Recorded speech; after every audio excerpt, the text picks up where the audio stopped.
Dans l'univers du décor peint, il existe un mot presque magique, le glacis. Ah, au fait, je voulais te demander, tu trouves ça intéressant? Alors abonne-toi, juste en un clic. J'en étais où? Ah oui, le glacis. C'est une couche fine, transparente, fragile, mais capable de transformer toute une surface. Avec un glacis, la lumière ne s'arrête pas. Elle traverse la couleur, s'y mélange et en ressort adoucie. C'est ce jeu entre opacité et transparence qui donne vie à la peinture. Les anciens disaient « la couleur se pose, la lumière s'invite ». Et c'est exactement ce que fait le glacis. Il invite la lumière dans la matière. On le retrouve partout, dans le faux marbre, dans le faux bois, dans les portraits des maîtres flamands. Car avant d'être un effet décoratif, c'est un principe de peinture universel. Techniquement, un glacis c'est une couche mince de pigment diluée dans un liant transparent. Autrefois, on utilisait de l'huile de lin, des résines naturelles ou de la colle animale. Aujourd'hui, les artisans travaillent avec des liants modernes, acryliques, alkydes ou vinyliques. Mais l'esprit reste le même, un voile de couleur qui laisse voir ce qu'il recouvre.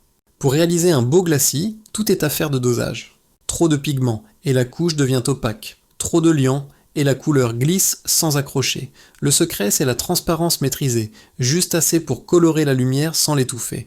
Les glacis servent à enrichir les teintes, à créer des profondeurs, à unifier ou à réchauffer. Dans le faux marbre, ils simulent la translucidité de la pierre. Dans le faux bois, ils donnent aux fibres cette vibration chaude et naturelle.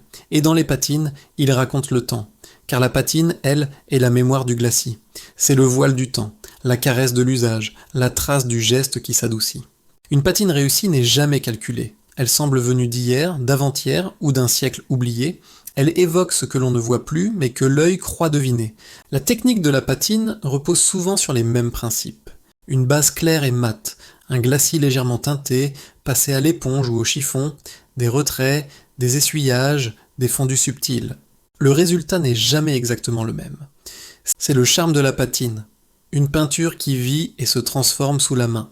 Certains artisans parlent même de vieillir le neuf. Mais vieillir ici n'a rien de négatif. C'est redonner du vécu à la matière. Une patine, c'est une histoire ajoutée sur une surface. Et chaque trace, chaque nuance devient un souvenir inventé. Le glacis donne la lumière. La patine donne le temps. Ensemble, ils donnent l'âme. Dans le prochain épisode, nous plongerons au cœur d'une autre illusion, celle des moulures peintes, là où la perspective et la lumière sculptent l'espace à main levée.